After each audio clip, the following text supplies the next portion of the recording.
अस्सलामु अलैकुम व रहमतुल्लाहि व बरकातुहू। भाई मैं माझी हूँ,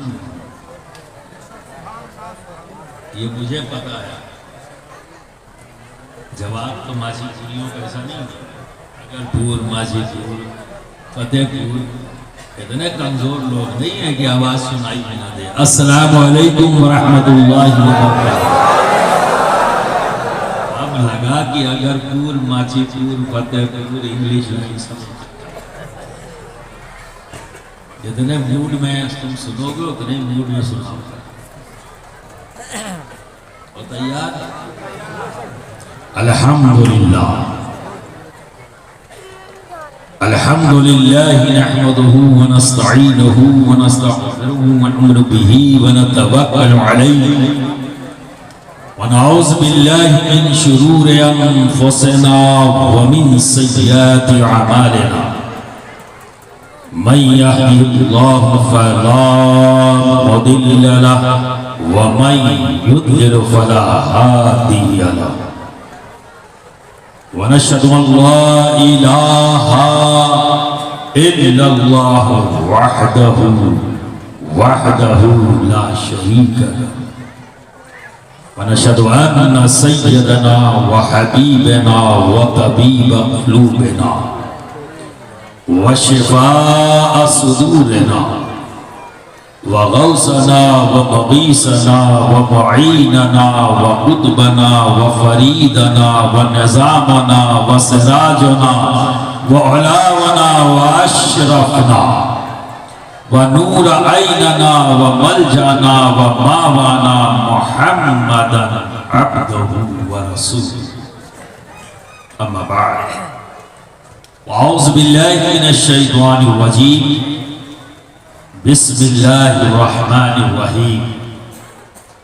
क़द अफ़लहा मन तज़क्का व ज़करा अस्म रब्बिही फ़सल्ला। सदक़ल्लाहुल अज़ीम व सदक़ रसूलुहुन नबियुल अमीनुल करीम व नहनु अला ज़ालिका लमिनश शाहिदीन वश शाकिरीन वल्हम्दुलिल्लाहि रब्बिल आलमीन।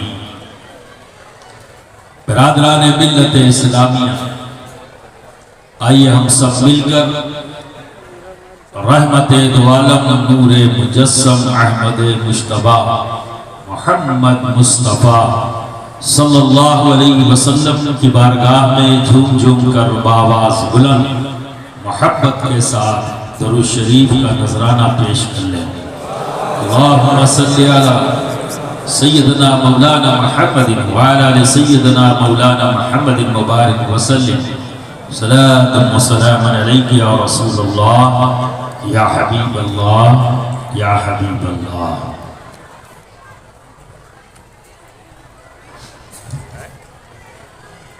आप तो अच्छी तरह से जानते हैं कि मेरा मूड क्या करने से बनता है। जानते हैं ना? तो बता दो।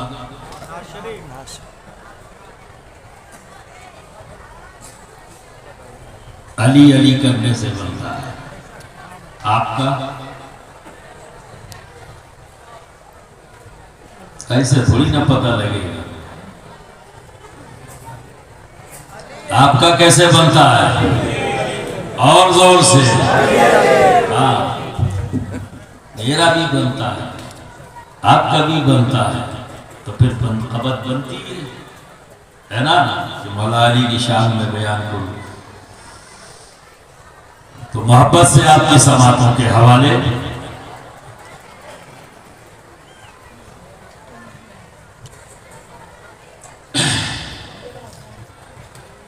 जिसके हाथों में है ज़ुल्फ़िकार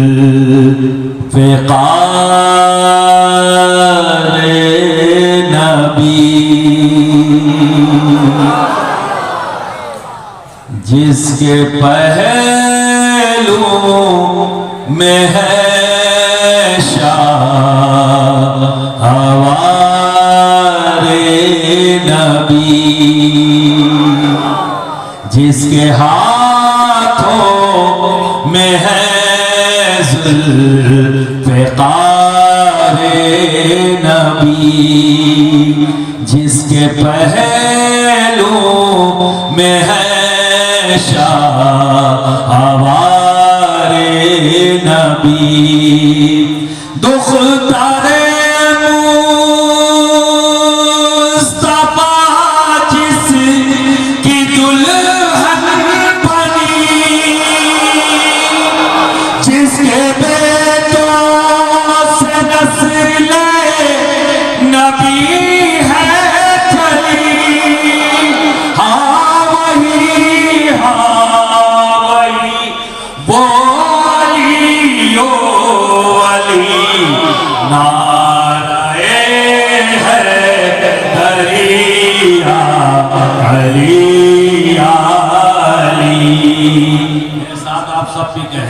नाराए है दरिया अली अली,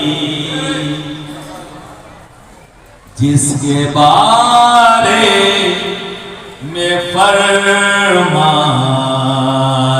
प्यारे नबी,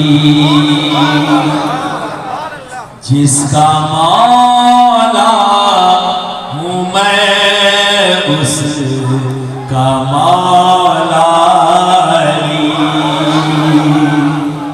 जिसके बारे में फरमाए प्यारे नबी, जिसका मौला हूँ मैं उसका मौला अली, जिसकी तलवार की जग में शोहरत हुई,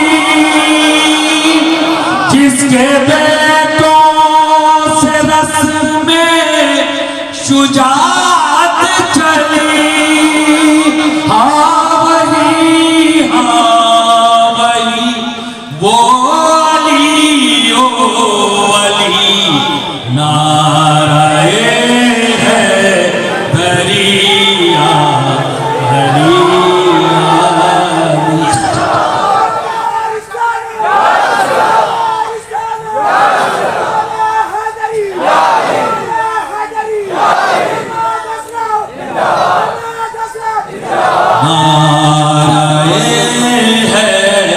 दरिया अली अली, सैयदों के वही जद आला भी है, मेरे नाना भी है, मेरे दादा भी है, सैयदों के वही जद आला भी है, इनके नाना भी है, इनके दादा भी है, मेरे आका भी है, मेरे मौला भी है, नजमी वो ही सफी वो रजी वो नजी, हाँ वही वो अली ओ अली, नाराए है दरिया अली अली, नाराए है दरिया अली अली, नाराए है दरिया अली।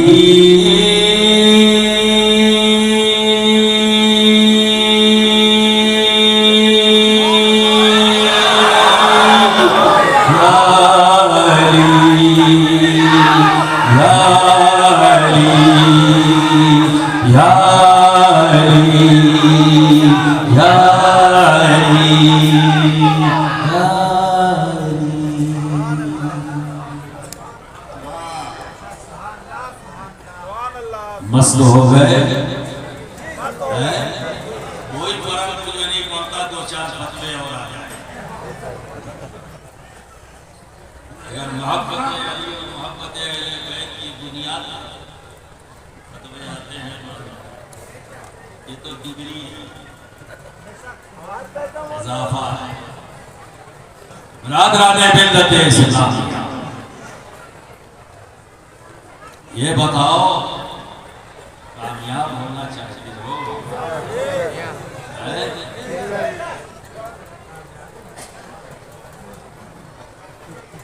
देखो इतने इख्तलाफ हैं दुनिया में।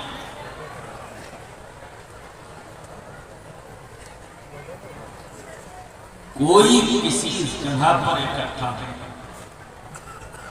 दुनिया भर के नजरियाती इख्तलाफ, जमीन का इख्तलाफ, ज़बान का इख्तलाफ, कास्ट का इख्तलाफ, रिलीजन का इख्तलाफ, ये पूरी दुनिया में किसी में नहीं।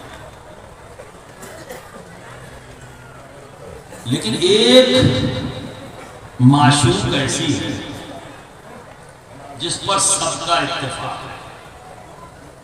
न वहां जमीन का इख्तलाफ है, न ज़बान का इख्तलाफ, न मजहब का इख्तलाफ, कोई इख्तलाफ हो ही नहीं जाता। एक ऐसी माशूक है दुनिया में जिसके सब आशिक हैं, सब। कोई ऐसा नहीं जो उसका आशिक है। आप भी हैं, मैं भी हूं, ये भी है, ये भी है, मौलाना मंजूर साहब भी है, प्रिंसिपल जिलानी साहब भी है। इतनी उम्र हो गई पर इश्क बड़ा मजबूत है। जैसे जैसे उम्र बढ़ रही है इश्क बढ़ता जा रहा है। हाँ, उस माशूक से हर दिन करीब होना चाहते हैं। इसमें उम्र का दखल नहीं। जैसे जैसे उम्र बढ़ती जाए आशिक, और इतना ज्यादा कि दोस्त मेरे जद्दे करीम ने तो फरमा दिया कि अशरफी पीर हुए घर से बसूरत लेके, अशरफी पीर हुए घर से बसूरत लेकिन दम बदम वलवलाए जोश जवा होता। यानी उम्र बढ़ती जा रही है पर उस माशूक का इश्क उसी हिसाब से बढ़ता जा रहा है। सारे इख्तिलाफात होने के बावजूद दुनिया में एक ही माशूक है। इश्क भी है और कुर्ब की ख्वाहिश भी। जैसे जैसे इश्क बढ़ता जाता है ना, कुर्ब की ख्वाहिश भी बढ़ती जाती है ना। हैरत अंगेज बात, आखिर को माशूक है कौन जिसके सब आशिक हैं? कुछ ज़हन में आई बात? वो माशूक कौन है जिसके सब आशिक हैं? और दावा कर रहा हूं, चैलेंज कर रहा हूं, आप भी हैं, आप भी हैं, आप भी हैं। मोटा हो, पतला हो, लंबा हो, छोटा हो, गोरा हो, काला हो, चितकबरा हो, भूरा हो, सब आशिक। औरत हो, मर्द हो, बूढ़ा हो, जवान हो, बच्चा हो, जिसमें शऊर आ गया, बस इश्क शुरू। शऊर आते ही उस माशूक का इश्क कल्ब में पैदा हो।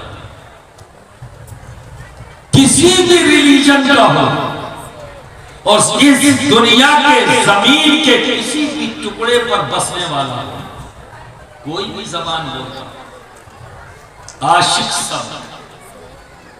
यही एक जगह है जहां सब यूनाइट हैं और कॉमन है, कोई इख्तलाफ नहीं। बाकी सारे इख्तलाफ तो पाए जाते हैं। यही एक जगह है।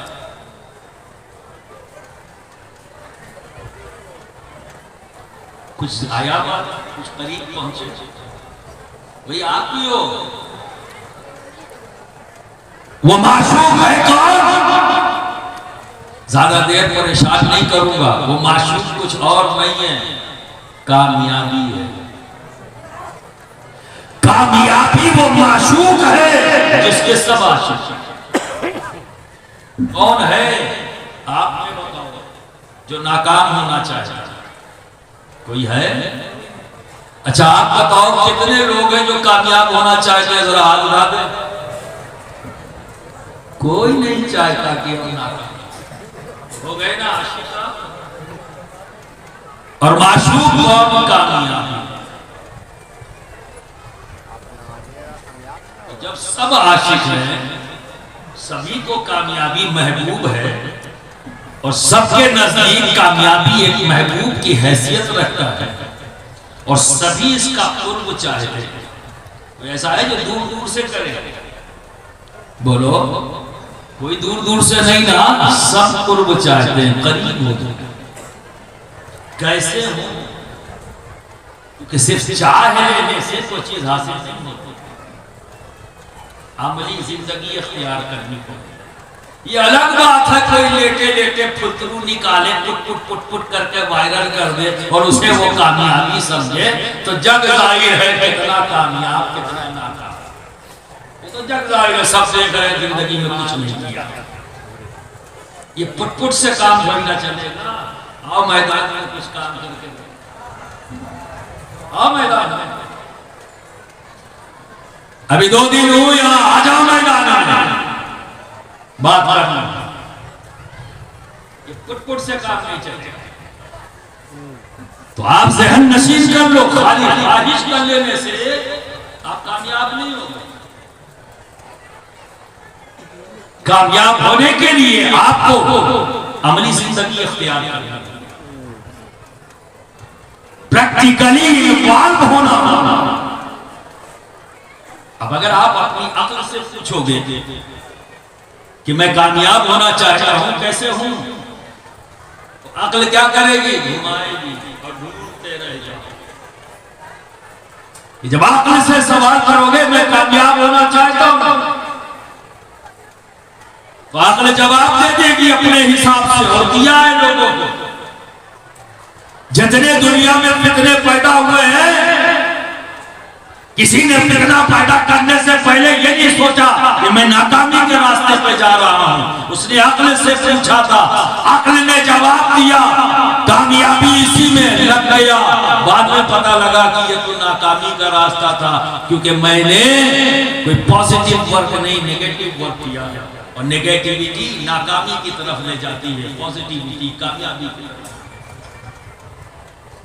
तो दुनिया में जितने फितने और फसाद पैदा हुए हैं, उसके पीछे कहीं ना कहीं इसी माशूक से कुर्ब का जज्बा है।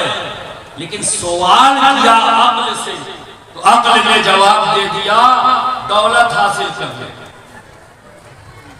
दौलत हासिल कर ले। लग गया आदमी दौलत हासिल करने, रातों दिन भाग रहा है, भाग रहा है, भाग रहा है। भूल गया कि जिस जमीन पर कब्जा करके जा रहा हूं, उस जमीन का ताल्लुक किसी मदरसे से। भूल गया, भूल गया। अपने जुब्बे दस्तार भूल गया, जमीन पे कब्जा कर लिया। धोखा देकर मस्जिद की जमीन पर कब्जा, क्योंकि भूल गया। उसे यह लगा कि कामयाबी का कुंजी जो है वो दौलत का हासिल कर लेना। वो भूल जाता है कि जिस दौलत पर हाथ डाल रहा हूं उसका ताल्लुक किसी बेवा से है, उसका ताल्लुक किसी यतीम से है। और जब भूल गया इंसान, तभी तो इस दौर में ये नारा लगा, पैसा हो चाहे जैसा। आज इस दौलत को हासिल करने के लिए अब हराम और हलाल कमाई तो बहुत दूर की बात होती है। अब तो कोई सोचता ही नहीं, बस पैसा आना चाहिए। उन्हें लगता है कि शायद दौलत हासिल करके, अक्ल से पूछा है ना, अक्ल ने जवाब दिया है, दौलत हासिल करने लग गए। अगर सिर्फ दौलत का हासिल कर लेना ही कामयाबी होती, दुनिया का सबसे कामयाब इंसान कारून को होना चाहिए।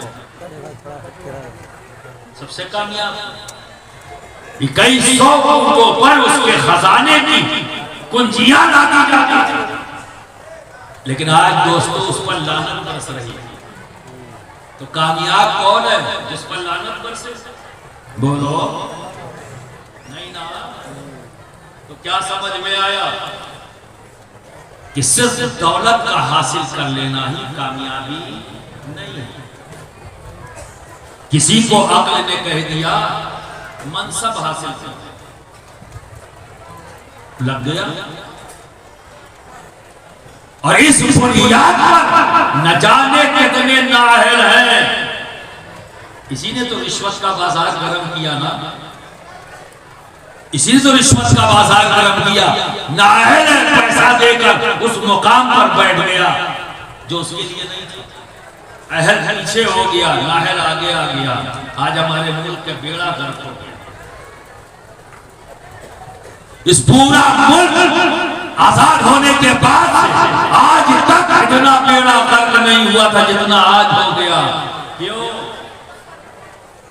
नाअहल आकर बैठ गए। हर जगह पर, हर मकाम पर, हर मनसब पर नाअहलों की होड़ लग गई, और उसके पीछे रिश्वत। तो सिर्फ मनसब का हासिल कर लेना ही अगर कामयाबी होती तो यजीद ने अपने वक्त का सबसे बड़ा मनसब हासिल कर लिया था। लेकिन दोस्त आज भी दुनिया इस्लाम पर उस पर लानत भेजी जाती है। अगर ये कामयाबी होती तो लानत नहीं होती, और जिस पर लानत हो क्या उसे आप कामयाब मानते? नहीं ना। आज आप एक कामयाब के नाम से इस महफिल को आपने मंसूब किया है। बरादराने मिल्लते इस्लामिया, तो क्या पता लगा सिर्फ मनसब का हासिल कर लेना कामयाबी नहीं। किसी को अगले ने जवाब दे दिया इक़्तिदार हासिल कर लग गया। आज दुनिया के अंदर देख रही है जितना भी खून खराबा है, उसकी वजह क्या है? इक़्तिदार, पावर। हर मुल्क चाहता है कि मेरा इक़्तिदार दुनिया में फैलता चला जाए, का सुपर पावर। और इसी इक़्तिदार हासिल करने की होड़ में मजलूम को जालिम बनाया जा रहा है, और जालिम मजलूम बनाते हैं। लेकिन नहीं इस्तेदाद साथ, जो जालिम है वो मजलूम बन गया, और जो मजलूम है उसे जालिम बनाया गया। चंद लोगों को इकट्ठा कर लिया, फुलतुलू पे कर रहे हैं मजलूम को जालिम, और खुद जालिम बना है मजलूम। आज ये पूरा मीडिया इसी फार्मूले पर काम कर रहा है, झूठ को सच बनाना और सच को झूठ बनाना। मंशा क्या है इसके पीछे? इक़्तिदार, पावर। क्योंकि अगले ने जवाब दिया है इक़्तिदार हासिल कर ले कामयाब। तो अगर इक़्तिदार हासिल कर लेना कामयाबी की दलील है, तो दुनिया में सबसे ज्यादा कामयाब नमरूद और शद्दाद को होना चाहिए। लेकिन लानत नहीं पर आपको ये समझ में आता है कि जिन पर लानत है वो कामयाब है, तो बात दूसरी है। तो क्या समझ में आया? सिर्फ दौलत का हासिल कर लेना ये कामयाबी है, सिर्फ मनसब का हासिल कर लेना ये कामयाबी नहीं, इक़्तिदार का हासिल कर लेना ये कामयाबी नहीं। फिर कामयाबी है तो अक्ल को क्यों सहमत देते? आओ उसी से पूछ ले जो हमारी जिंदगी के कोई भी ऐसा सवाल नहीं जो जवाब न देते। आओ उसी से पूछे जो इल्म और हिकमत की किताब है, लेकिन हमने उसके लिए क्या जिम्मेदारी रखी है? ले आते हैं गिलाफ में लपेट के बॉक्स लिया, घर में सबसे ऊंचे मुकाम पर रखा। किसी शायर ने क्या खूब कहा है, मुझको पढ़ ले, तेरी रूह तेरी जान में। मुझको पढ़ ले, तेरी रूह तेरी जान में हूं। फायदा क्या है कि रखा हुआ जिस्दान में। फायदा क्या है कि रखा हुआ जिस्दान में। हाँ, उसी से पूछे, अरे कुरान ये बता, हम कामयाब होना चाहते हैं, तू बता कि कामयाब कैसे हो। तो कुरान जवाब देते हैं, कद अफ़लहा मन तज़क्का व ज़करा अस्म रब्बिही फसल्ला। अगर कामयाब होना चाहते हो तो सबसे पहले अपने कल्ब को पाक करो, सबसे पहले। फिर जिक्र करो अपने रब का, फिर नमाज पढ़ो। 3 स्टेप्स बताए कुरान में। नंबर 1, कल्ब की सफाई। इसी कल्ब में तो सब कुछ है। तक़वे का ताल्लुक यहां से नहीं है दोस्तों, और तक़वे का ताल्लुक झटकीपन में नहीं है। तक़वे का ताल्लुक कल्ब से, तक़वे का ताल्लुक बुखराती से नहीं है, कल्ब से। और इसमें तो सारी चीजें मौजूद हैं। लालच की गंदगी, अनानियत की गंदगी, तकब्बुर की गंदगी, बड़ाई के सौदे की गंदगी, हसद की गंदगी, न जाने कौन कौन सी गंदगियों का ताल्लुक इस कल्ब से है। अब बताओ, क्या आप नहीं जानते कि पाकी और गंदगी कभी एक जगह इकट्ठा नहीं होती, एक दो दूसरे की जिद है भाई। तो मोहब्बत का ताल्लुक कहां से है? बोलो, जरा बोल दो जोर से। देखो भाई, मेरी आदत है, मैं सिर्फ अकेले तकरीर नहीं करता, और ये मौका हर तकरीर देता भी नहीं। मैं तो देता हूं भाई, आपको भी थोड़ी बहुत तकरीर करने का। आप खुश नहीं हो? आपको मौका मिला, आप खुश नहीं हो? अगर खुश हो तो जवाब दिया करो। मान लो अगर गलत भी हो गया तो इसलिए बैठा हूं, फौरन इस्लाह कर दूंगा, है ना। और शर्मिंदगी की कोई बात नहीं, क्योंकि ये अपनों की महफिल है ना। मैं तुम्हारा, तुम मेरे। बोलो, मैं तुम्हारा तुम मेरे। तो शर्म कैसी भाई? गैरों से शर्म की जाती है ना, अपनों से कैसी शर्म? तुम मेरे, मैं तुम्हारा। तो बिल्कुल बेखौफ हो के जब कोई सवाल करूं तो जवाब दो। और मेरा ताल्लुक खानकाह से है, समझ गए ना। जब सवाल किया जाए तो जवाब दो, जवाब न देना गुस्ताखी है, समझ गए ना। तो जवाब दे दिया करो, गलत होगा इसलिए कर दूंगा। तो बरादरान ने मिलते क्या कह रहा था भाई? देखो शुगर है, नहीं सकता। हाँ, तो तक़वे का ताल्लुक कल्ब से,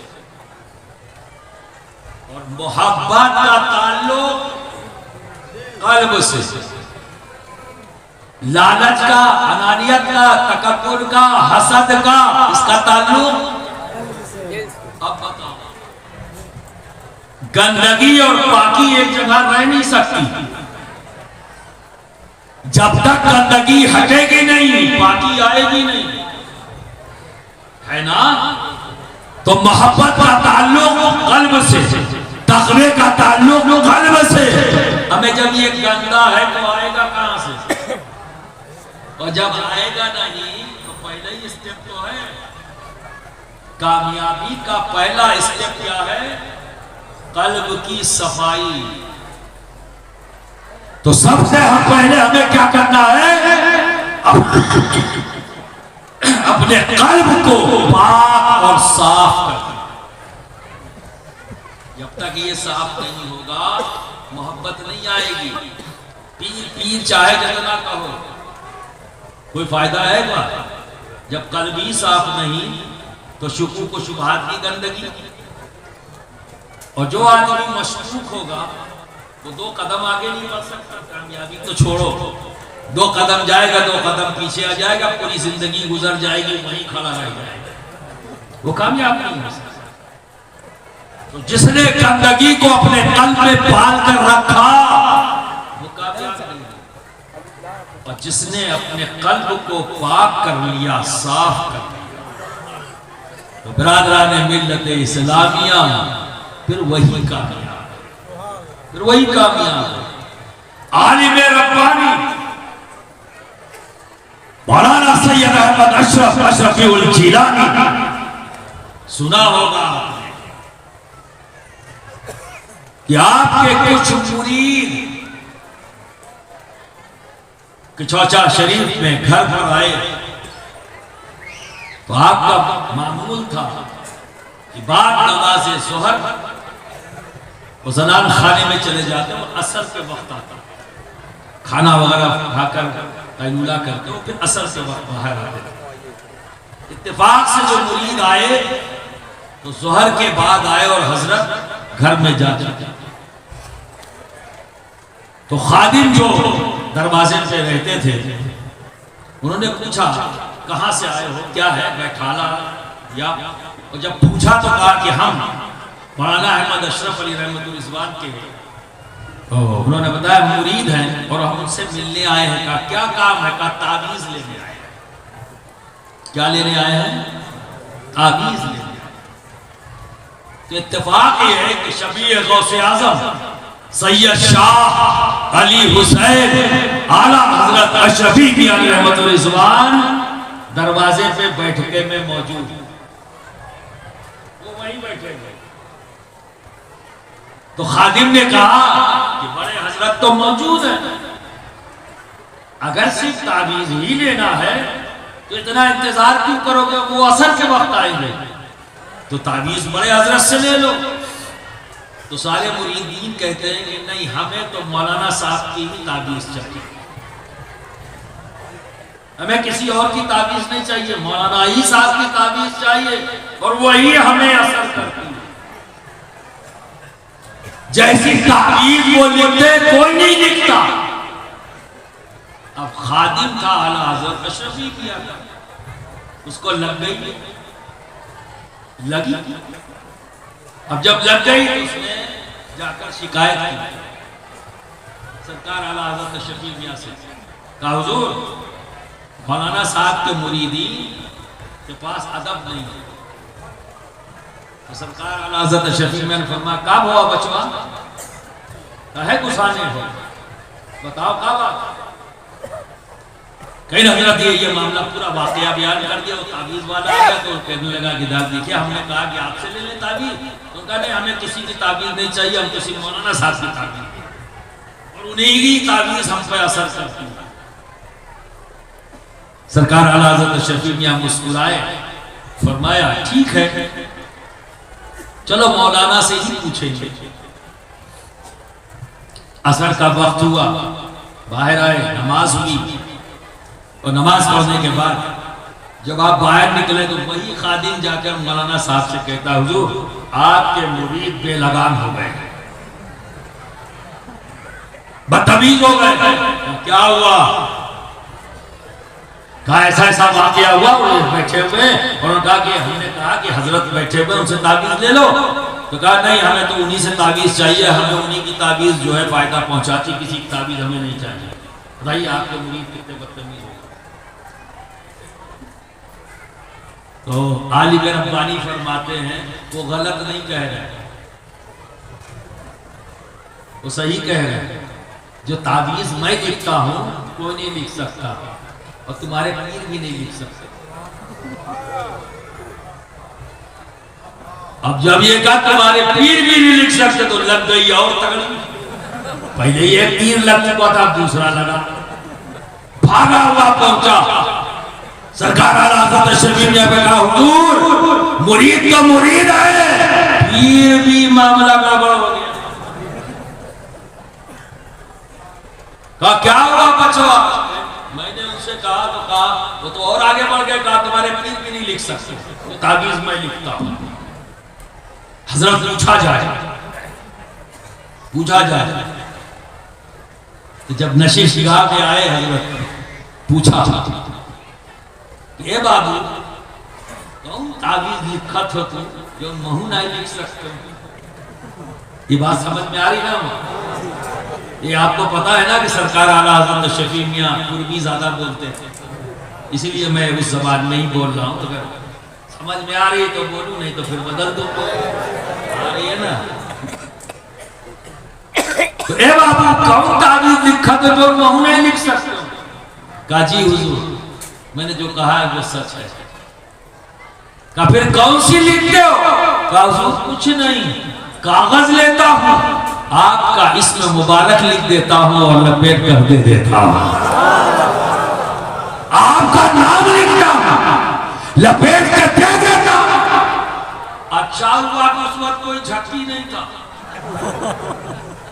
वरना इस पर भी लिख देता। कि देखिए कुरान की आयत के मुकाबले एक जात के नाम को ला, वो कहलाने को आलम रब्बानी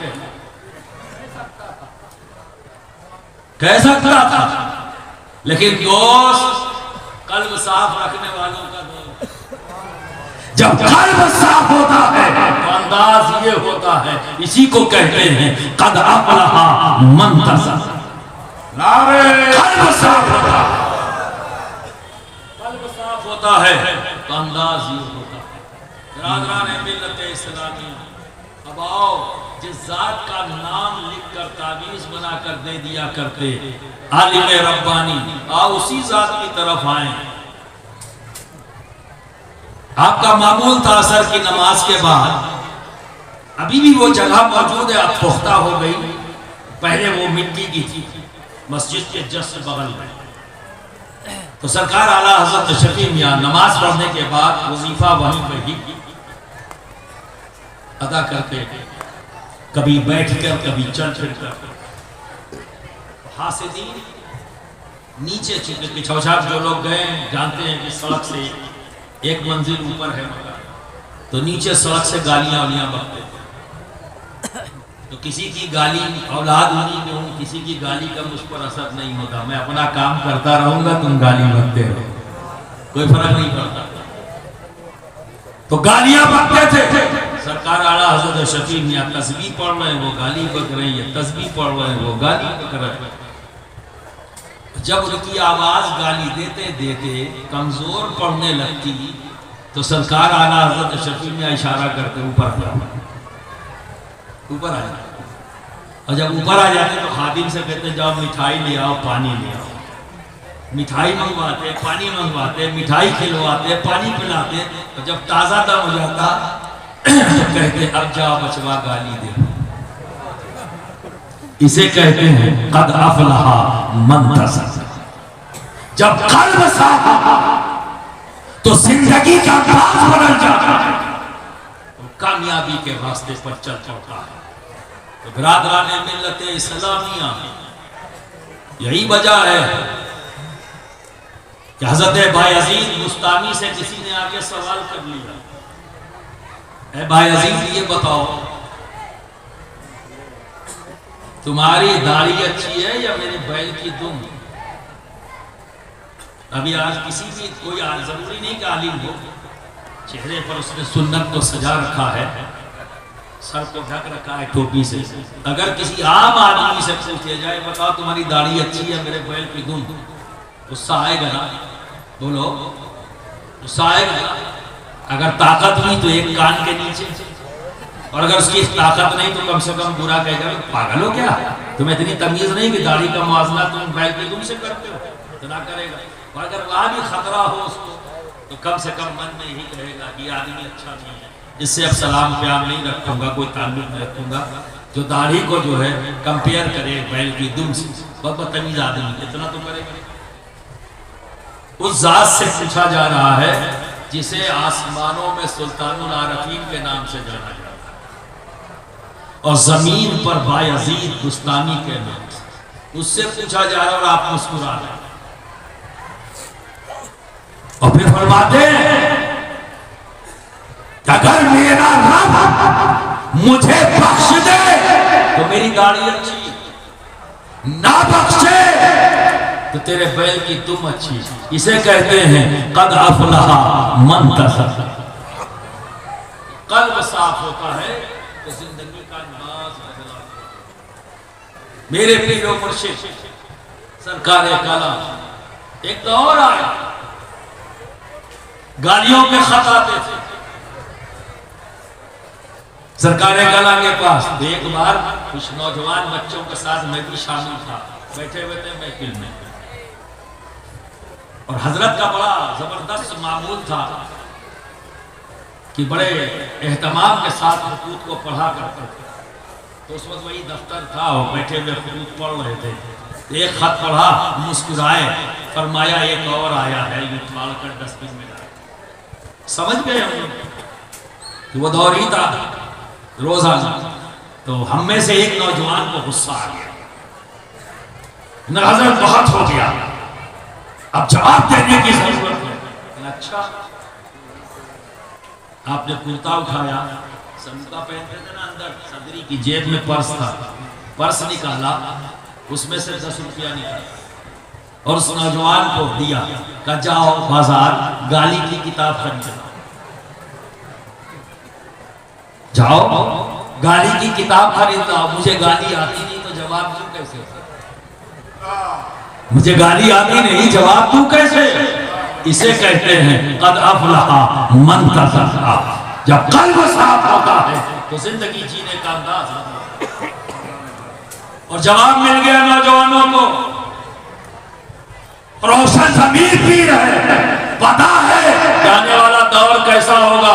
तो नसीहत भी फरमा दी कि हालात चाहे जैसे हो जाए, तुम अपने अंदाज को मत बदलो।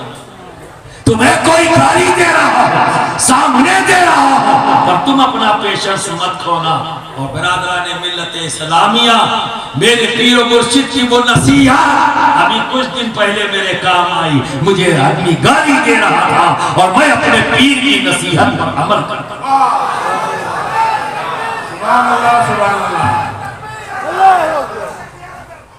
तो गाली बक रहा था और मैं अपने पीर की नसीहत पर अमल कर रहा था। तो बिरादरान मिल्लत इस्लामिया, जब कल्ब साफ होता है तो जिंदगी जीने का अंदाज बदलता है। बिरादरान मिल्लत इस्लामिया, अब इस कल्ब को पाक कैसे करोगे, साफ कैसे करोगे? तो चूंकि ये फिर आलिम रब्बानी और आलिम रब्बानी गौसे आजम की औलाद, तो मेरे गौस ने तरीका बताया है,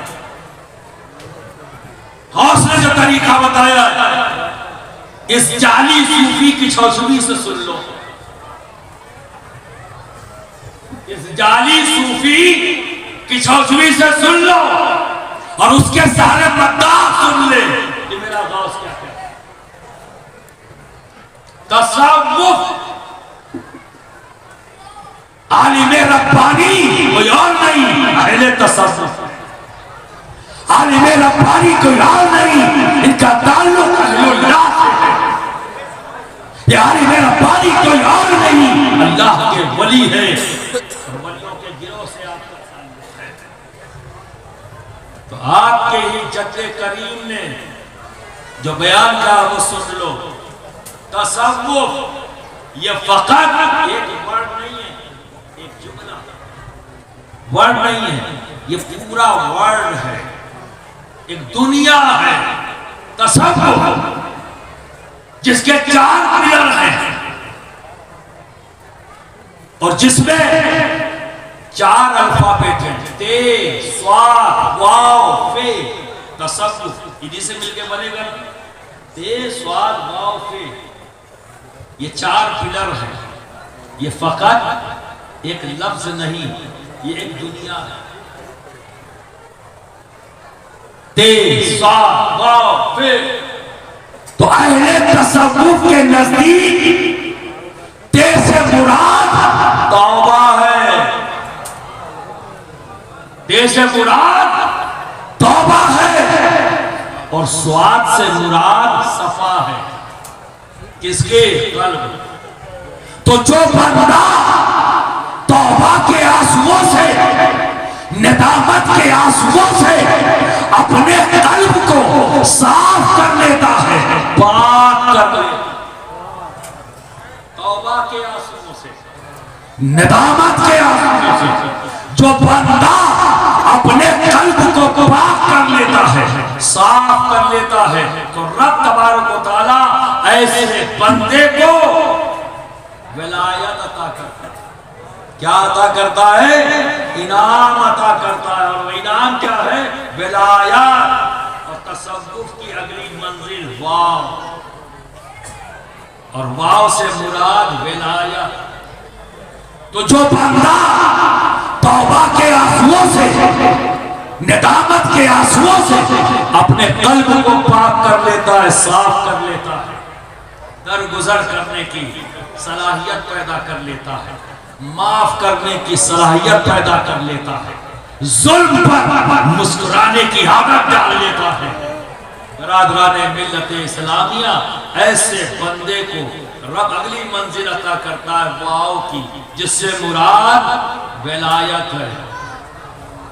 और सुन लो दोस्त, कुछ लोग हैं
तो जो बंदा तौबा के आंसुओं से, नदामत के आंसुओं से अपने कल्ब को पाक कर लेता है, साफ कर लेता है, और ये बाकी क्या है? लालच की गंदगी, अनानियत की गंदगी, तकब्बुर की गंदगी, हसद की गंदगी, शुकूक और शुबहात की गंदगी, इन तमाम गंदगियों से अपने कल्ब को पाक और साफ कर लेता है। ऐसे बंदे को रब तबारक व तआला अगली मंजिल अता करता है। वो क्या है? वाव, जिससे मुराद विलायत। अब ये लोगों की खाम ख्याली है कि जबर जेर कर लेंगे, मेरे बस की नहीं, न कोई जबर कर सकता है ना जेर। विलायत को जेर से लिखो विलायत, और जबर से लिखो वलायत। माना और मतलब नहीं बदलता दोस्त, कोई फर्क नहीं पड़ता, चाहे जेर से लिखो चाहे जबर से, कोई फर्क नहीं। चाहे विलायत कहो या वलायत करो, मफहूम में कोई फर्क नहीं पड़ता। चिपकती के शोर में क्या फर्क पड़ेगा तेरे से? पूरा पेट्रोल डॉलर खर्च कर दिया परसों। पूरी दुनिया में पेट्रोल डॉलर लगाकर इन वलियों की अजमतों को कम करने की कोशिश की गई। हुआ शेर करने की कोशिश किया, हुआ क्या? कुछ नहीं था, कुछ भी नहीं कर सकते। बिरादराने मिल्लत इस्लाम तौबा के आंसुओं से, नदामत के आंसुओं से जो बंदा अपने कल्ब को पाक कर लेता है, साफ कर लेता है, तो रब तबारक व तआला इनाम अता करता है। और वह इनाम क्या है? विलायत। लेकिन बंदा रुकता नहीं। अगर उसने विलायत हासिल करने के लिए तौबा और इस्तिग़फ़ार किया है तो लालच में गंदगी है मौजूद, वो तो इससे आगे निकल चुका है, तभी तो इनाम मिला है। लेकिन बंदा रुकता नहीं, आगे बढ़ता। और तसव्वुफ का आखिरी अल्फाबेट क्या है? फे। तो मंजिल फे की तरफ बढ़ता। और अहले तसव्वुफ, सरकार गौसे आज़म फरमाते हैं, अहले तसव्वुफ के नजदीक फे से मुराद फना है। क्या है? फना। और फना का मतलब डिस्ट्रॉय होना नहीं है। फना का मतलब फिनिश होना नहीं है, खत्म हो जाना नहीं है। फना का मतलब बका है, ऐसी जिसे कोई खत्म ही नहीं कर सकता। बिरादराने मिल्लत इस्लामिया, फिर आओ इस बात को समझने के लिए मिसाल दें। एक बूंद पानी मीठा, एक बूंद समुंदर में डाल दो, एक बूंद समुंदर का पानी, वो भी पानी है लेकिन खारा है ना, मुंह में नहीं ले सकते, जबान ऐड गया है। 3 हिस्सा दुनिया में पानी है, उस 3 हिस्से में एक बूंद पानी डाल दो, मीठे पानी। बताओ क्या वो पानी डिस्ट्रॉय हो गया? एक बूंद नहीं, क्या हुआ है? पाना हुआ। उस खारे पानी में, वो 3 हिस्से पानी में मीठे पानी की एक बूंद हुलूल नहीं की है, फना हुई है। अपने वजूद के साथ उस खारे पानी में मीठे पानी की एक बूंद मौजूद, यानी फना हुई। अब उस एक बूंद को खत्म करने के लिए अगर कोई को सनक हो जाए, कोई सन की चाहे कि मैं इसे खत्म कर दूं, डिस्ट्रॉय कर दूं, तो दोस्त उसे पूरा समुंदर सुखाना पड़ेगा, तब वो एक बूंद को डिस्ट्रॉय कर पाएगा, पूरा समुंदर। तो जब ये जमीन का 3 हिस्सा पानी है तो ये कहां जाएंगे? एक हिस्सा तो पानी है, वो खुशकी है, तो 3 हिस्सा पानी, एक हिस्से खुशकी फल कहां से लाओगे? तो जब इस समंदर को सुखाना महाल, इस समुंदर को सुखाना महाल, तो जो बंदा अपने रब की मोहब्बत में बना हुआ हो तो कौन है जो उसे अरे चाहे जितना पेट्रोल डॉलर खर्च, सवाल ही नहीं पैदा होता। उनकी अस्मतों, उनके किरदार, उनके वर्क को दुनिया से, नफूस से हटाया नहीं जा सकता। आलिम रब्बानी की जात वही जात है जिसने तौबा के आंसुओं से अपने कल्ब को पाक किया और साफ किया। रब ने इनाम में विलायत अता की, लेकिन रुके नहीं, अपने रब की मोहब्बत में फना हो गए। और जब फना हो जाता है, शबीह गौसे आज़म फना हो गए, सरकारे कला फना हो गए, शेख आज़म फना हो गए। यही तो वजह है कि मुजाहिदे मिल्लत वो ले आए जहाज, मुजाहिदे मिल्लत क्या ले आए? जहाज।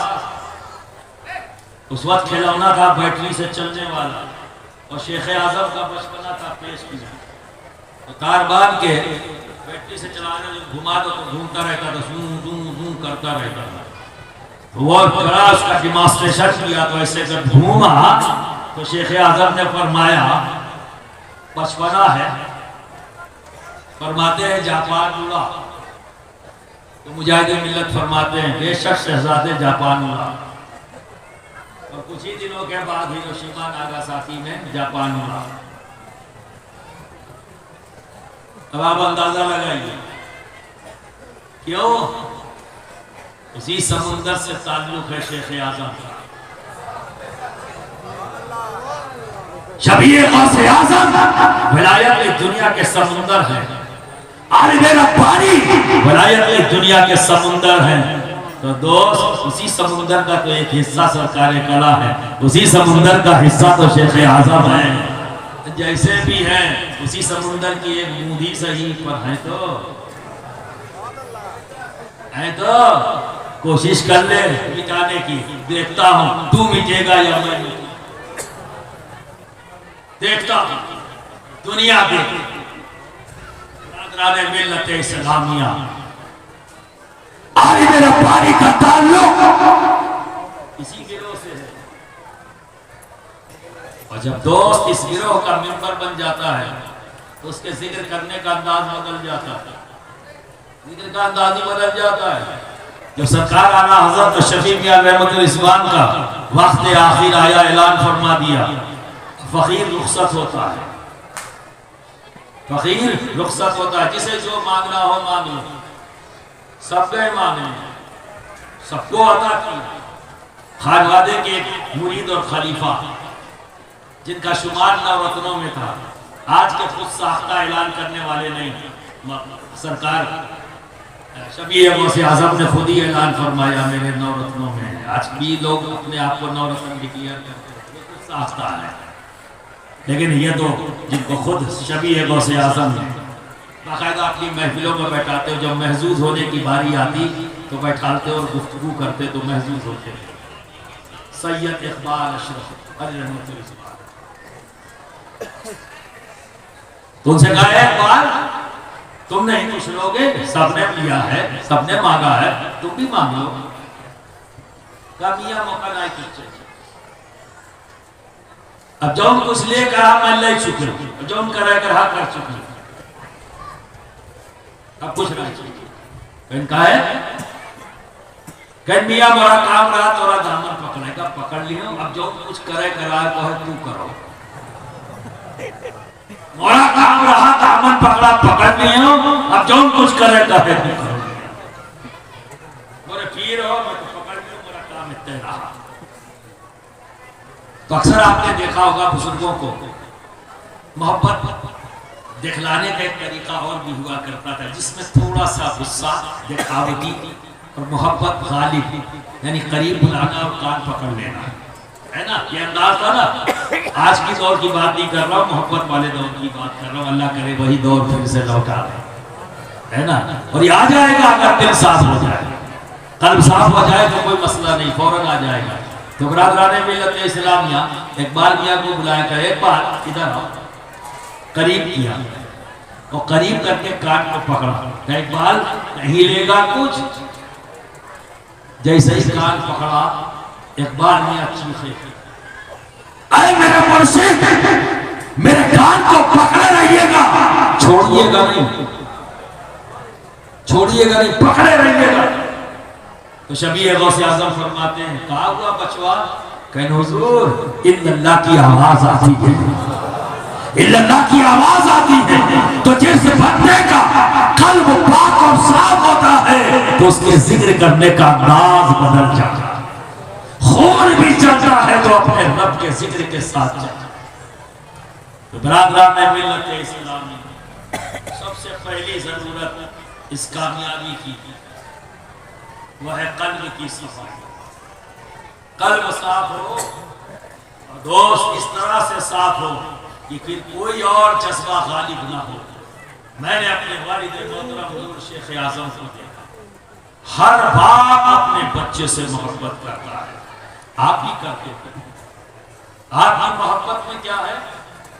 जमीन बना ली, जायदाद बना ली, बैंक बैलेंस कर दूं, 50 तो मकान बना, जिसका नाम मोहब्बत से बोलो बोलो, इसी का नाम मोहब्बत देते हैं ना भाई, मुझे बड़ी औलाद से अपनी मोहब्बत है और सब कुछ इसी की मोहब्बत में कर रहा हूं, यही है ना।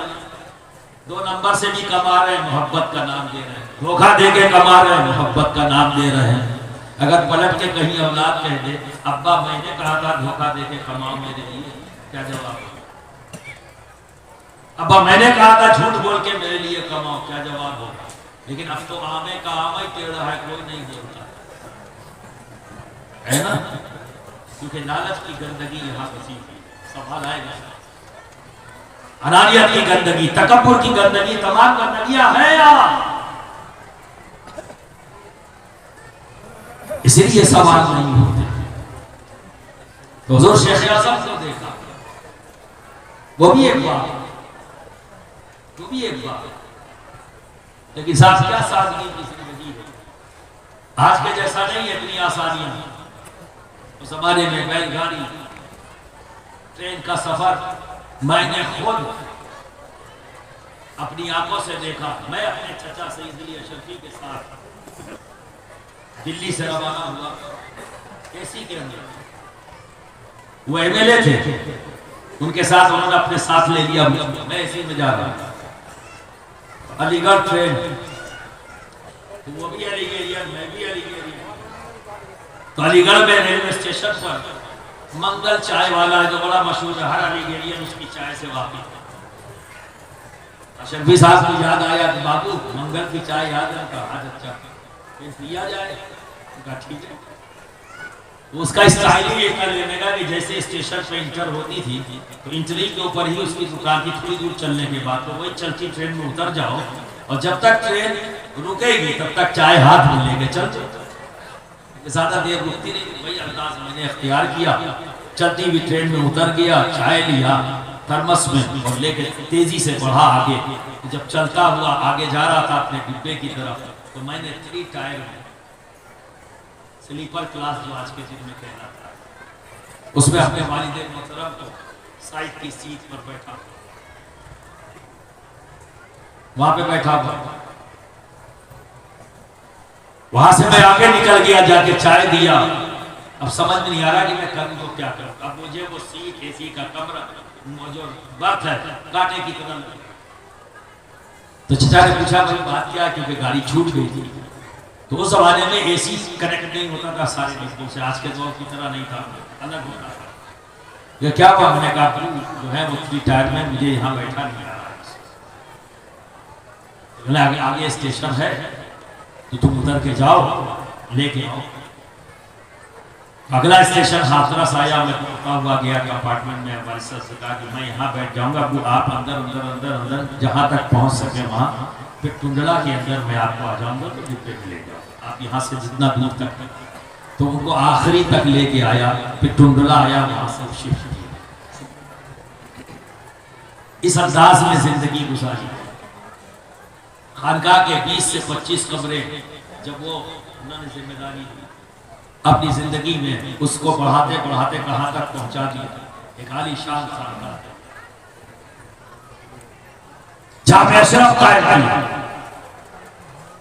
मुख्तार अशरफ लाइब्रेरी क्या विजन था। फरमाते थे आने वाले दिनों में लोग अपनी किताबों में तहरीफ कर देंगे जिस पर उनकी गिरफ्त हुई है, तो तहरीफ करके हटा देंगे। कल अहले सुन्नत जब उस इबारतों को पढ़ेंगे तो ये गैर क्या कहेंगे, बताओ हमारी किताब में कहा, जो वो तहरीफ कर चुके होंगे तो अहले सुन्नत वल जमात क्या करेंगे। तो जरूरत है कैसी लाइब्रेरी की, ताकि अगर उन इबारतों को हटा दिया गया हो तो लाइब्रेरी में महफूज हो, अहले सुन्नत वल जमात के तमाम उलमा को शर्मिंदगी ना हो वहां से लेके। ये था विजन, ये था विजन। चल रहे हैं सिंपल क्लास में, अपने आराम और आशाइश का ख्याल नहीं, ख्याल है तो दीन का। पूरी जिंदगी और हमेशा ये कहते थे कि बाप अपने विरासत में बहुत कुछ दे के जाता है, छोड़ के जाता है, याद रखो मैं कुछ नहीं छोड़ के जाऊंगा, याद रखो मैं कुछ नहीं छोड़ के जाऊंगा। जो कुछ भी होगा मेरा सब के सब दीन की राह पर लेके जाऊंगा। जो किया कहते थे वो करके, बेशक विरासत में शेख आजम की 1 रुपया हम भाइयों के दरमियान बचने की नौबत आई नहीं, क्योंकि छोड़ा ही नहीं तो बटेगा, छोड़ा ही नहीं तो बटेगा क्या। तो बिरादरान मिल्लत इस्लाम इसे कहते हैं कद अफलहा मन तज़क्का।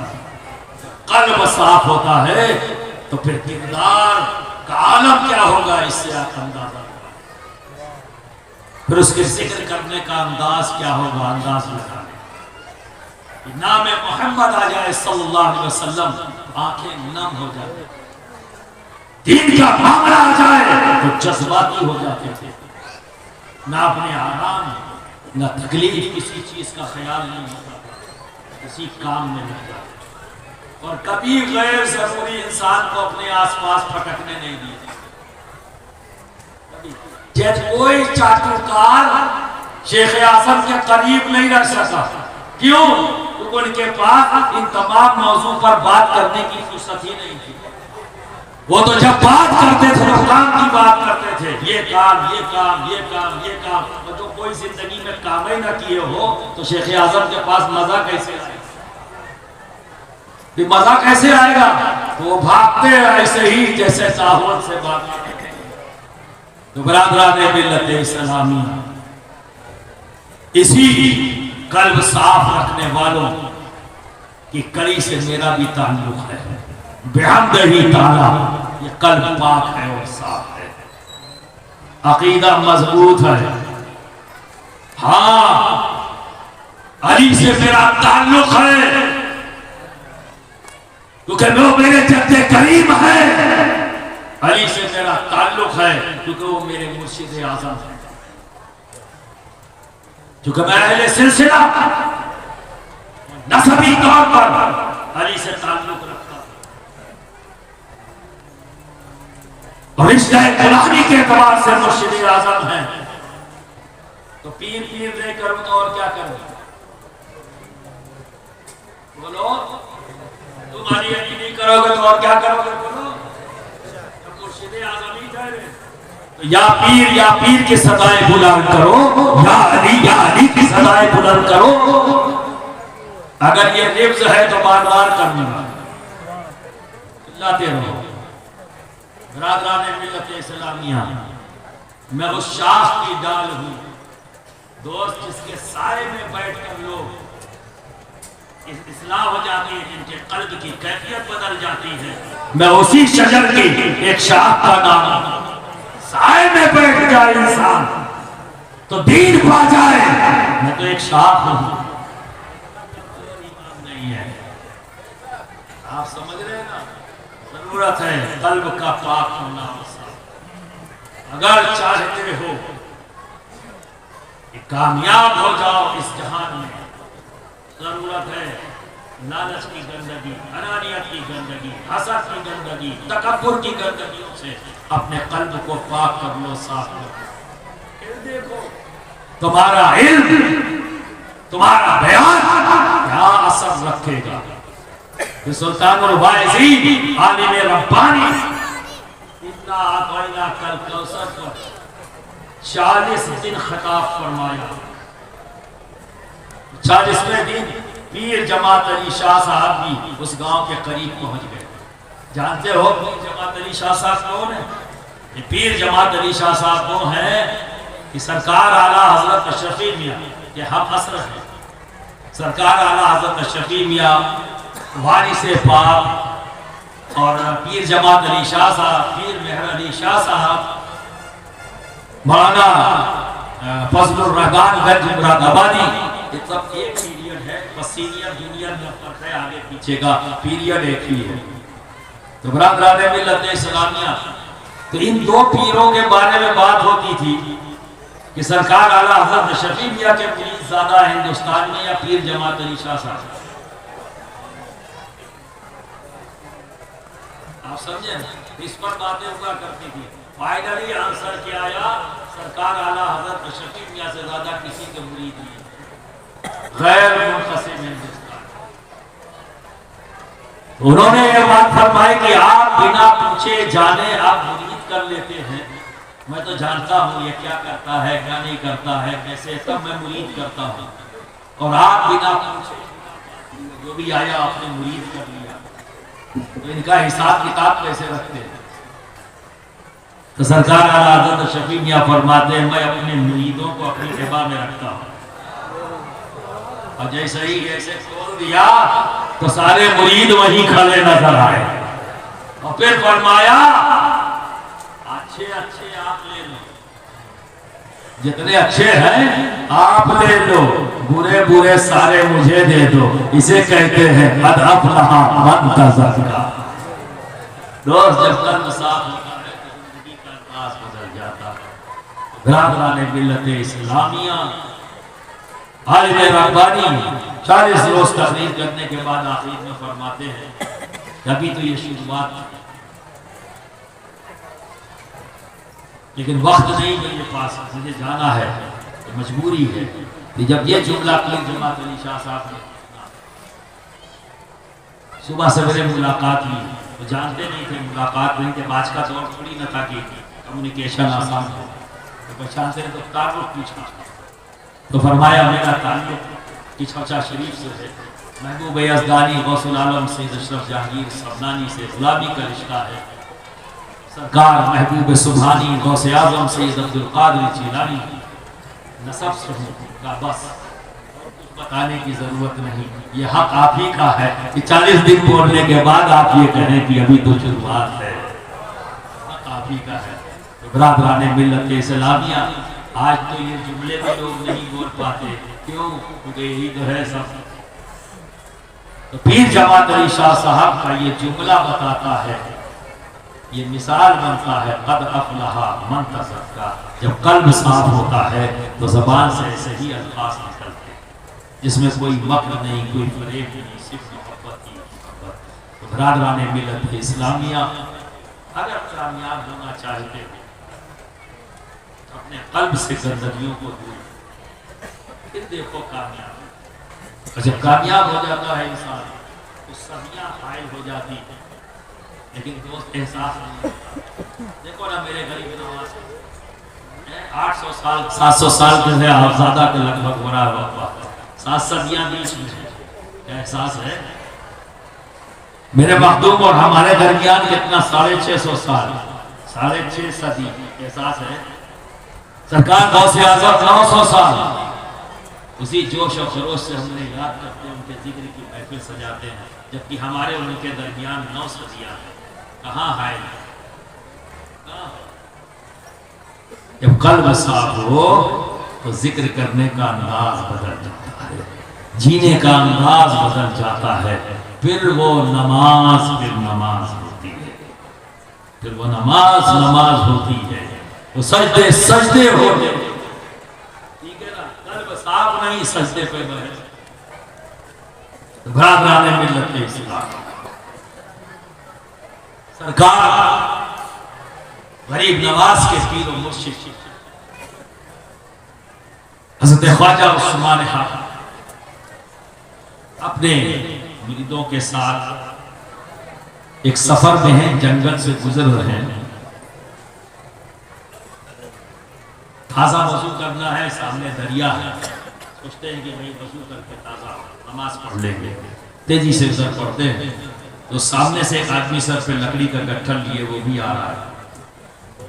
सब लोग वहीं इकट्ठा हो गए, ताज़ा वजू किया, अब नमाज पढ़ाने की बारी आई।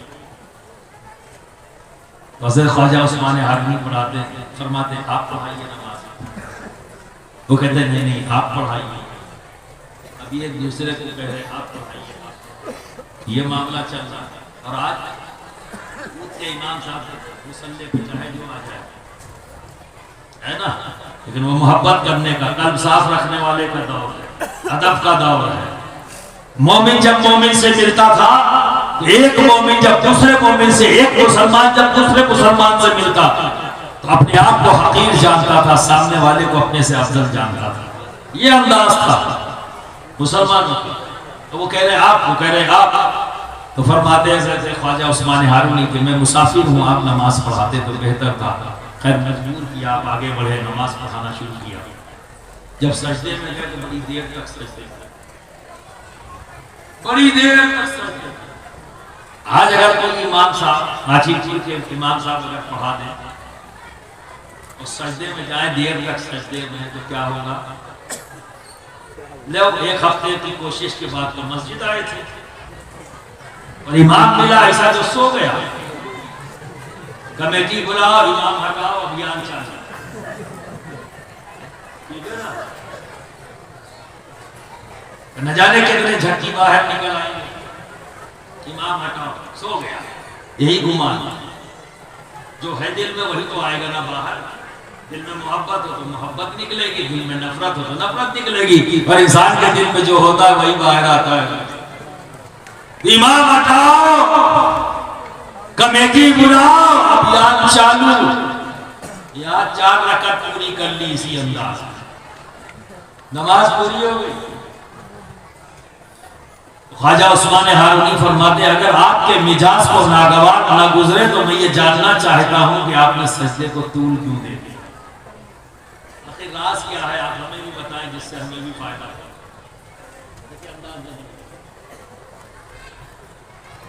तो जब आपने ये सवाल किया तो इमामत जिन्होंने किया था, लकड़ी का सर इकट्ठा लेके आए थे जिन्होंने इमामत की, वो कहते इसीलिए तो नमाज नहीं पढ़ाना चाहता था कि जिस राज को मैंने परसों से छुपा के रखा वो कहीं आया ना हो, इसीलिए नहीं पढ़ाना चाहता था।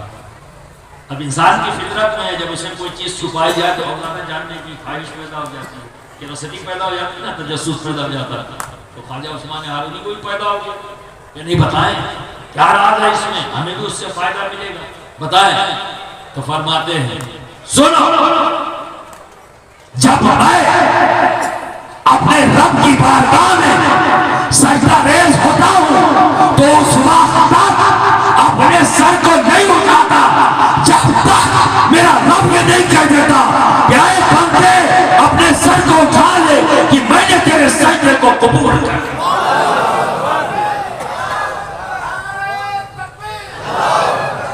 इसे कहते हैं कद अफ़लहा मन तज़क्का व ज़करा रस्म रब्बिही फसल्ला।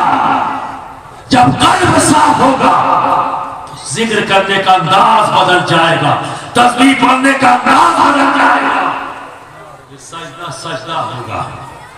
दोस्त सब रखा नहीं कि कुर्बे इलाही हासिल, सब रखा नहीं कि कुर्बे इलाही हासिल हो। क्या पढ़ा क्या नहीं पढ़ा बंदा जाने या रब जाने। तो क्या टेलीस्कोप लगाए हुए थे बैठ के देख रहे हो, पढ़ा वो नहीं। मिल्लत इस्लामिया कामयाबी इसी को कहते हैं। और फिर कामयाबी देखो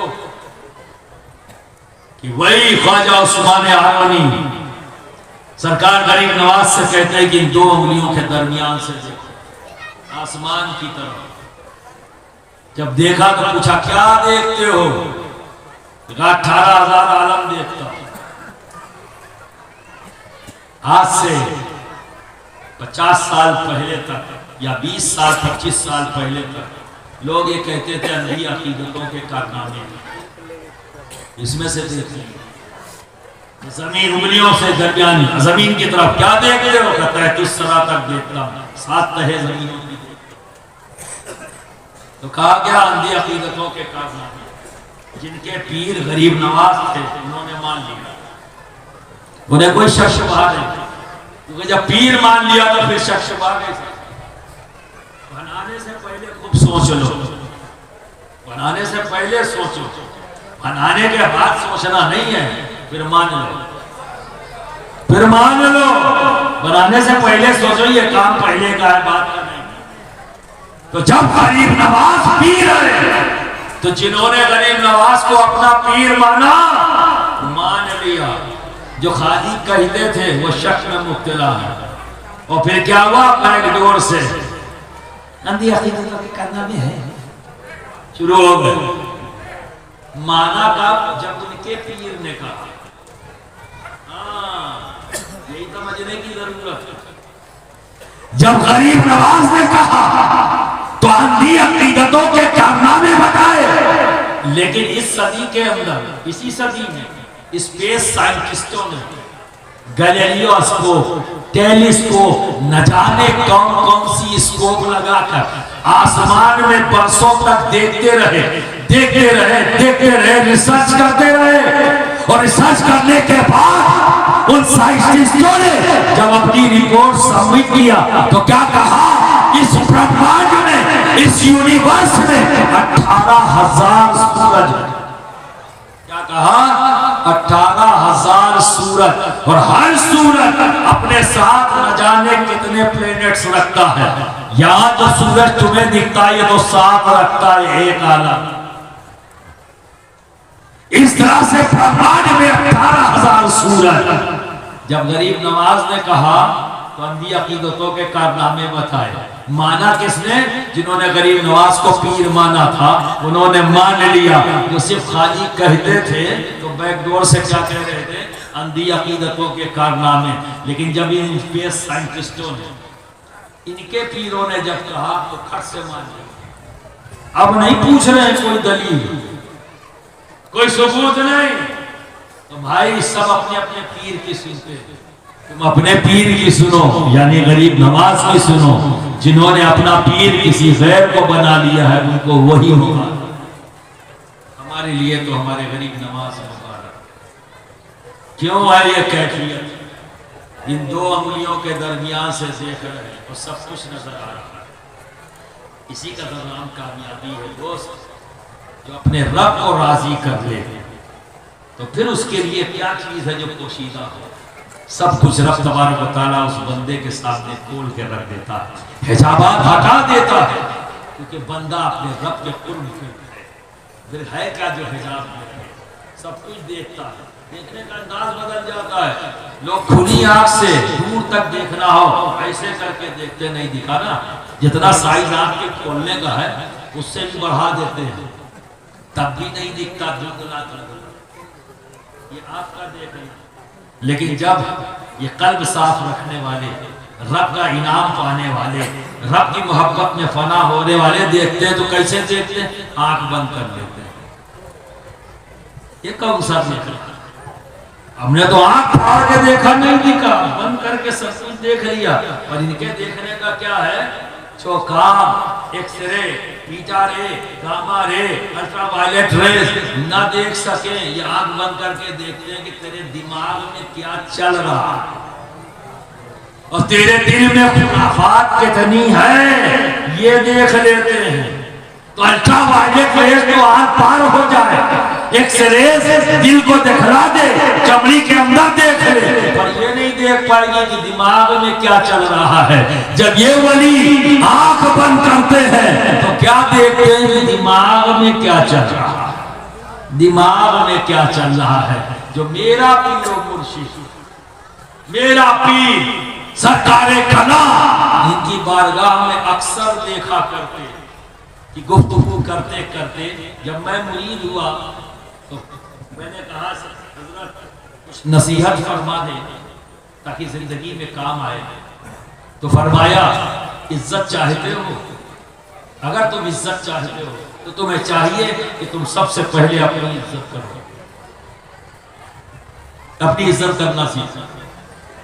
समझ में नहीं आई? सोचता रहा ये कि जब भी कभी सरकार की बारगाह में जाऊंगा तो पूछूंगा, जब भी जाता तो पूछ ही नहीं पाता था, रह जाती। करते करते 1.5 साल गुजर गए। अब मैं सोच रहा हूँ कि या अल्लाह, जब समझ नहीं पाया हूं तो अमल कैसे करूंगा। तो अपने ठेकेदार भाई अरशद मियां, जो हम लोग बहुत साथी हैं, क्लोज है, मैंने उनसे कहा यार देखो तुम्हारी एक बार मैंने मदद किया था, तुम मेरी मदद करो, आज हजरत के पास चलना ये सवाल करता है। तो हम लोग जब वहां गए तो देखा पूरा वहां पे नशिस्त बैठी हुई है और उलमा बैठे हुए हैं।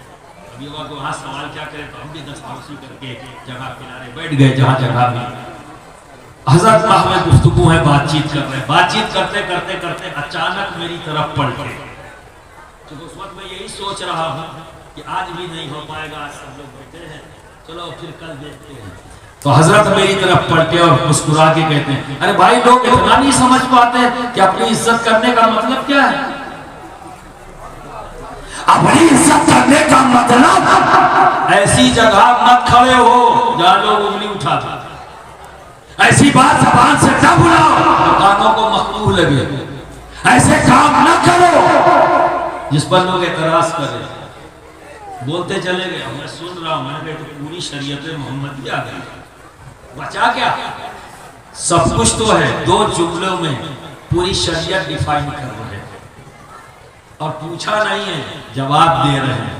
यह है जो बंदा अपने कल्ब को पाक कर लेता है, अपने कल्ब को साफ कर लेता है, तो रब तबारक व तआला ऐसे बंदे को इनाम अता करता है, विलायत। पर वो बंदा रुकता नहीं, अपने रब की मोहब्बत में फना हो जाता है, और जब फना हो जाता है यानी रब का कुर्ब हासिल कर लेता है, तो फिर उससे कोई चीज़ छुपी नहीं होती। अल्लाह रब्बुल इज्जत उस पर फजल फरमाता है, उसके लिए हर हिजाब को हटा देता है।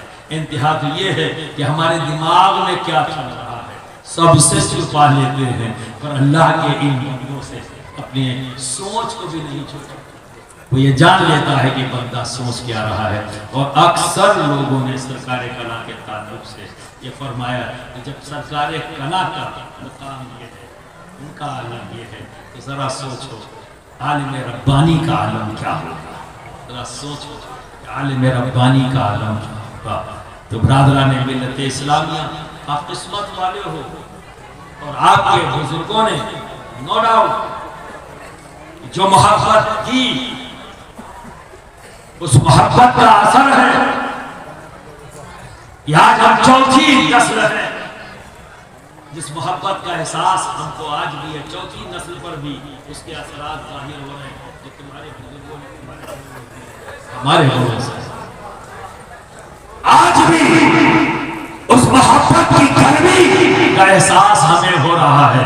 मैं नहीं जानता कि मेरे बुजुर्गों ने जो तुमसे मोहब्बत की है उस मोहब्बत की गर्मी का एहसास तुम्हें है या नहीं, ये मैं नहीं जानता, पर अपनी गवाही दे सकता हूँ कि तुम्हारे बुजुर्गों ने जो मेरे बुजुर्गों से मोहब्बत की है उस मोहब्बत की गर्मी का एहसास मुझे है। बारहा करता हूँ, बारहा करता हूँ और मेरा खानदान करता है। इसीलिए तो मेरे खानदान ने दुनिया के तमाम मुरीदों को ये कहा कि ये सिलसिले से वाबस्ता लोग हैं, हमारा मुरीदी और पीरी का रिश्ता है। लेकिन जब बात माछीपुर, अगरपुर, फतेहपुर इस इलाके की आती है तो अजीजा ने भागलपुर कहकर तो कहीं तो तुम्हें ऊपर रखा है, सबसे अलग रखा है, और ये सबसे अलग तुम्हारे बुजुर्गों की मोहब्बत का असर, ये तुम्हारे बुजुर्गों की मोहब्बत के खिलाफ का असर है, उनकी खिदमत का असर है, जो हमारी नस्लें बोल रही हैं, आंख बंद करके बोल रही हैं कि इस इलाके भागलपुर के लोग चाहे जो भी हो सब हमारे हैं। तुम्हारे बुजुर्गों की वो मोहब्बत, उनका इखलास, आज भी उसमें वो गर्मी है जिसको हम एहसास कर रहे हैं। अब जरूरत ये है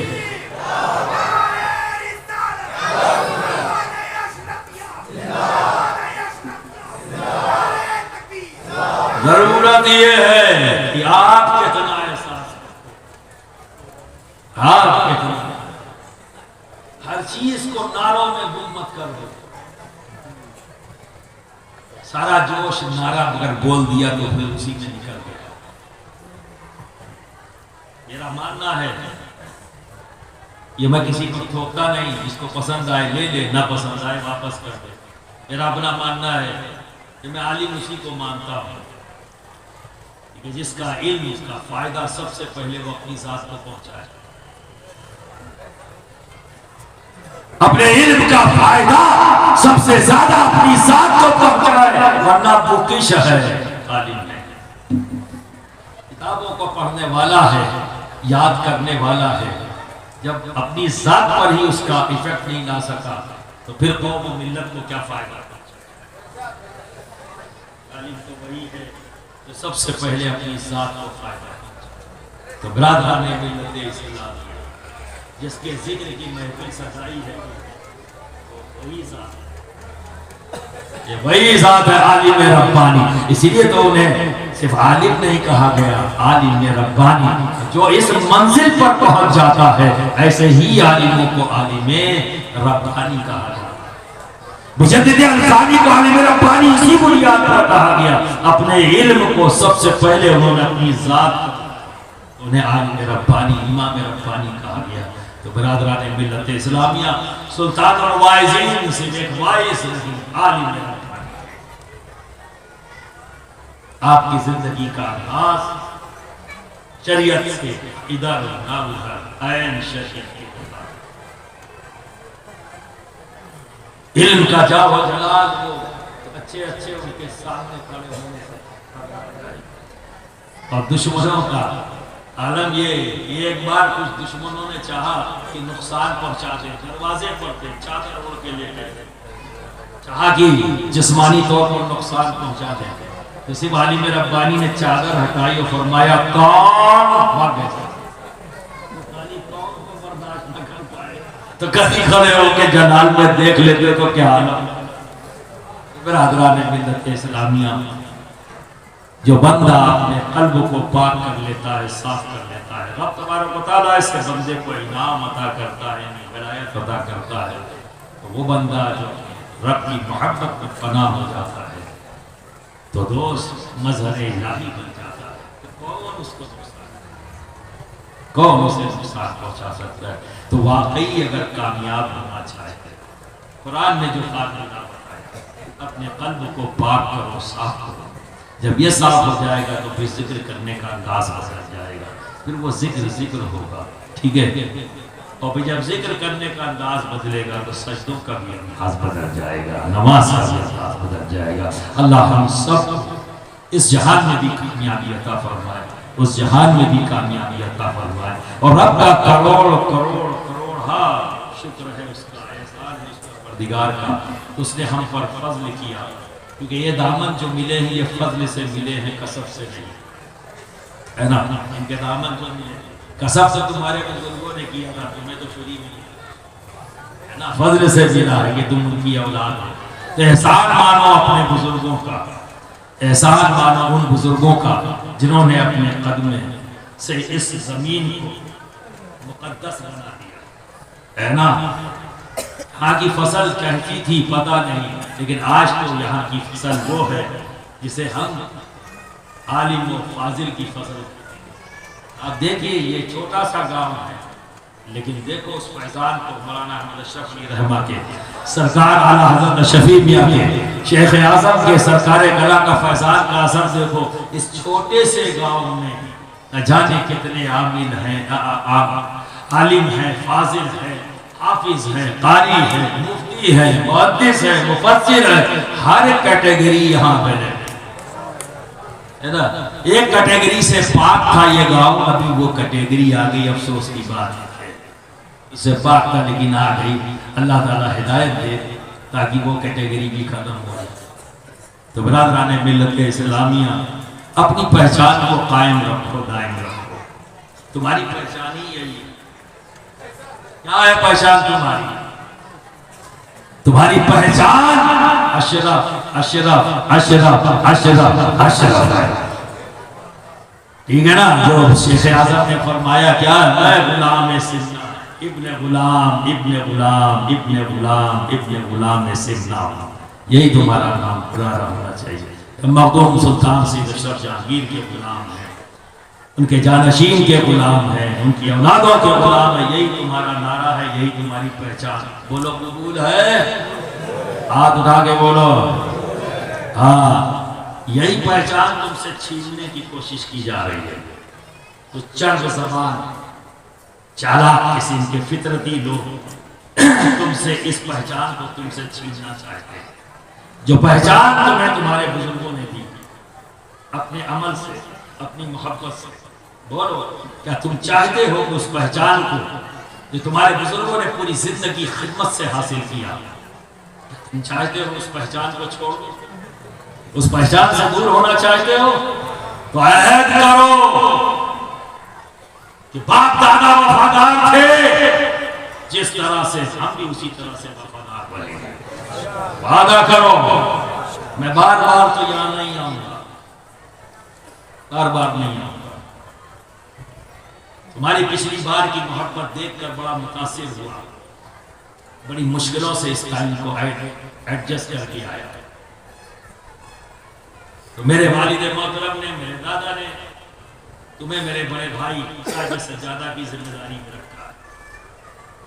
मैं जब भी कभी यहाँ आऊंगा तो एक मेहमान की हैसियत से आकर चला जाऊंगा, बार बार नहीं आऊंगा, क्योंकि तुम मेरी जिम्मेदारी में नहीं हो, साहिब सज्जादा की जिम्मेदारी।